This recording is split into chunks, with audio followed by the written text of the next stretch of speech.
Bonjour tout le monde, dans votre chaîne Physique et sa didactique, on travaille aujourd'hui sur un module qui est destiné aux professeurs stagiaires des CERMEF au Maroc. Le module, tout simplement, s'intitule Module des technologies de l'information et de la communication en éducation. En bref, TIS. Le module, bien sûr, est animé sur pas mal de séquences par le professeur Saïd Khalil. Alors, tout d'abord, il faut signaler que la compétence visée par ce module consiste à acquérir les compétences d'usage et de maîtrise des TIC, bien sûr TIC, technologie de l'information et de la communication, dans sa pratique bien sûr professionnelle. Pour atteindre cette compétence, on va travailler sur pas mal des objectifs. Premièrement, l'objectif 1 consiste à avoir des professeurs qui sont capables de choisir la bonne ressource numérique à intégrer. Car pour que l'intégration de la ressource numérique soit rentable, il faut faire un choix optimal. Puisque les modules principaux de la formation des professeurs stagiaires sont la planification, la gestion et même l'évaluation des apprentissages, l'objectif 2 et 3 visent à avoir des professeurs qui sont capables de planifier et même de gérer des séances basées sur l'intégration des ressources numériques. Et dans ce cas, je peux déclarer que le produit attendu est tout simplement la production, c'est ce qu'on appelle le scénario pédagogique. Donc, avant de commencer, ou bien on va commencer même avec l'objectif 1 qui consiste à choisir la bonne ressource numérique à intégrer. Mais tout d'abord, je veux signaler que l'intégration d'éthique porte pas mal des avantages chez le prof et même chez l'élève. D'une part, l'ordinateur favorise le plaisir d'apprendre, même développe l'autonomie chez l'élève, et dans ce cas, l'élève peut s'habituer à des modalités de travail qu'il trouvera plus tard.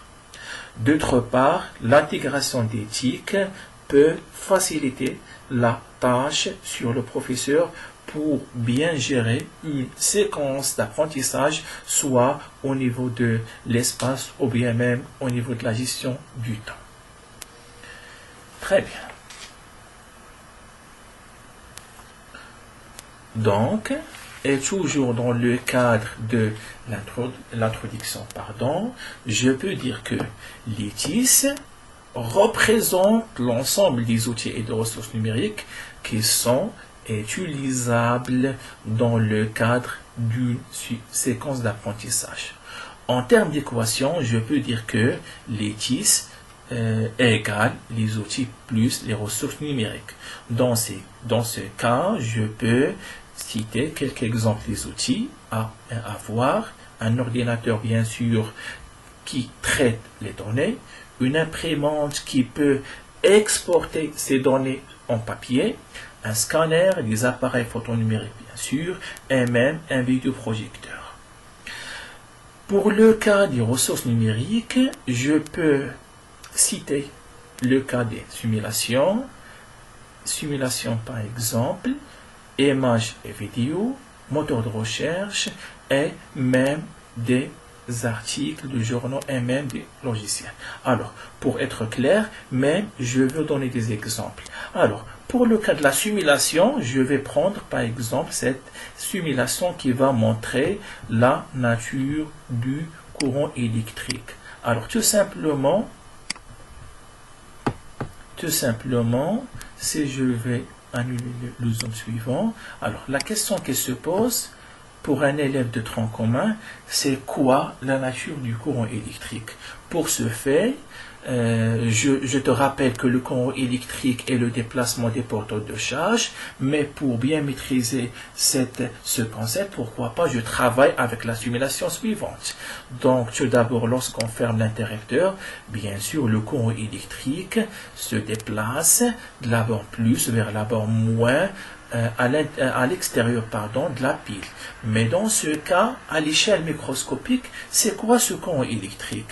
Donc, grâce à cette simulation, je peux montrer que au niveau des métaux, le courant électrique est le déplacement des électrons libres. Donc ici, les sphères orange représentent les atomes de cuivre. Je sais bien que chaque atome de cuivre a même 2 électrons libres. Donc, c'est l'effet de la pile. Les électrons se déplacent, et bien sûr, les électrons libres se déplacent d'un atome vers l'autre. Par contre, dans les solutions électrolytiques, le courant électrique est le déplacement simultané des cations et même des anions.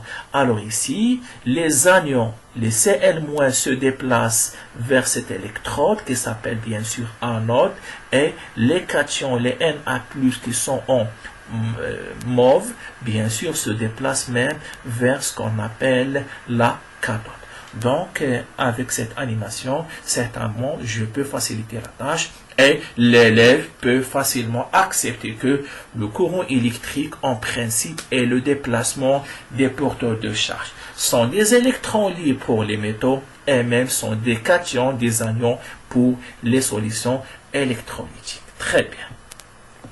Pour le cas, par exemple, des images et des vidéos même, je vais prendre la séquence suivante avec laquelle on peut considérer que cette vidéo représente une situation de motivation pour la leçon de l'oxydation et la réduction. Et même, dans ce cas, je peux parler sur la notion de ce qu'on appelle le réactif, les métaux. Très bien. Donc, toujours avec les exemples, je vais prendre maintenant le cas, par exemple, d'un article des journaux. Par exemple, pourquoi pas, je vais prendre cet article tout simplement qui a étudié les conceptions des élèves marocains à propos de la fission et la fusion nucléaire. Très bien. Pour le cas, par exemple, des logiciels, pourquoi pas, je vais prendre même avec crocodile. Donc, où est ce crocodile? Malheureusement, n'est pas là, raison pour laquelle, donc je ferme sans problème, je ferme, donc pour le crocodile, bien sûr, se trouve ici. Donc, je ferme, j'accepte.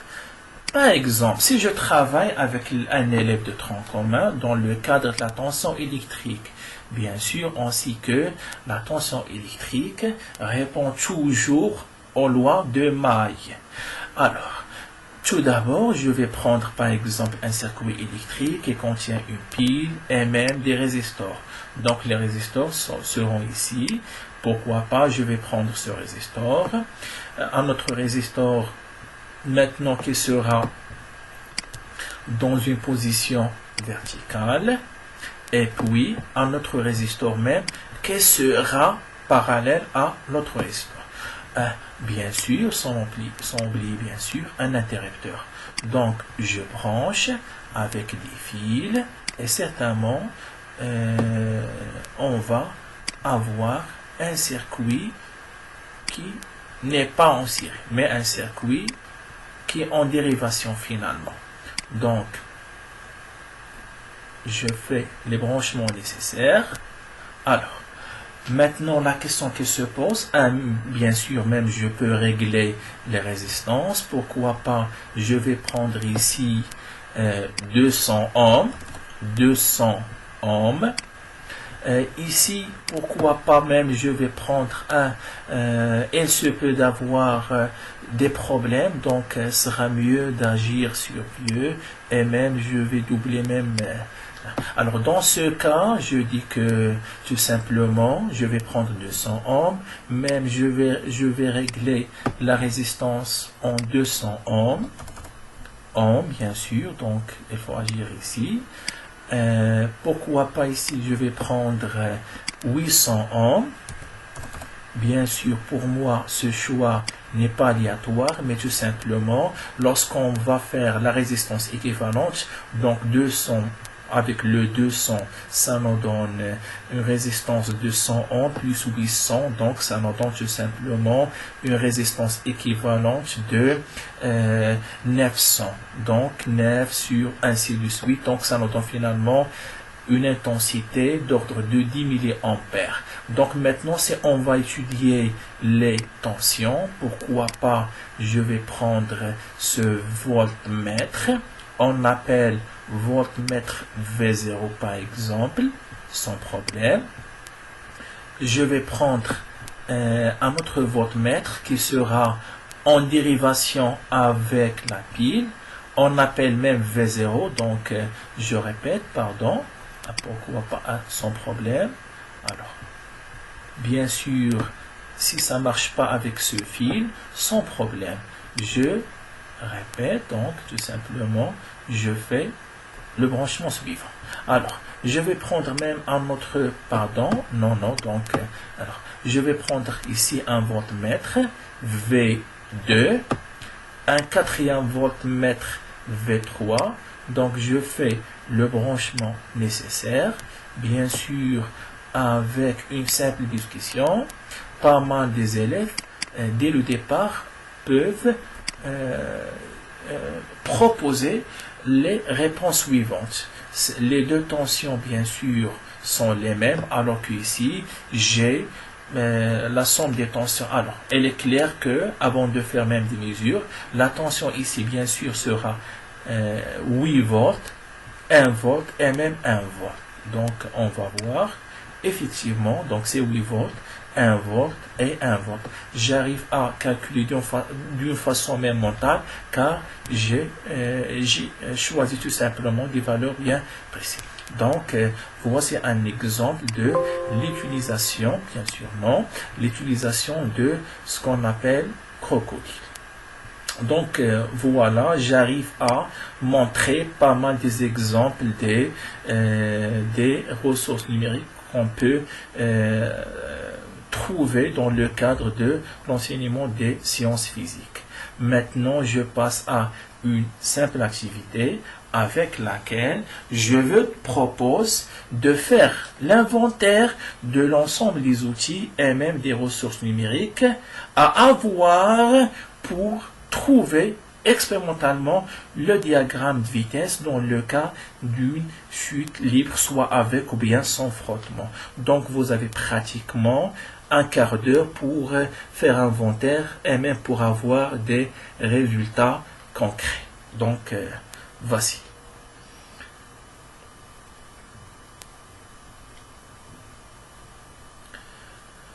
Donc on reprend après ce quart d'heure. Donc bien sûr, après le travail, vous avez trouvé que pour avoir ce diagramme de vitesse, bien sûr, les outils à avoir, caméra vidéo, bien sûr, pour capter ou bien pour filmer le mouvement, un ordinateur pour traiter la vidéo et bien sûr, pourquoi pas, une imprimante. Pour les ressources numériques à avoir, tout simplement, vidéo d'extension vie et même application Avimica. Donc dans ce cas, la Vimica consiste tout simplement à convertir la vidéo en position. Et dans ce cas, avec des simples trucs, on peut convertir ces positions en valeur numérique, ce qui nous donne la possibilité de tracer les variations de Z, l'altitude en fonction de T, et même la vitesse en fonction de T. Je remarque que pour le diagramme de la position, j'ai une fonction parabolique. Par contre, ici, j'ai une dépendance linéaire, ce qui signifie que le mouvement est tout simplement rectiligne, uniformément varié. Dans ce cas, son accélération n'est que la pente de cette droite. Donc, ça nous donne pourquoi pas, par exemple, 3 moins 0 sur 0,3 moins 0. Donc, dans ce cas, la pente, bien sûr, sera 10 mètres par seconde carré, ce qui représente exactement l'intensité de pesanteur. Donc voilà, voici la première partie. On se retrouve, Inch'Allah, sur la deuxième partie. Donc, bonne chance.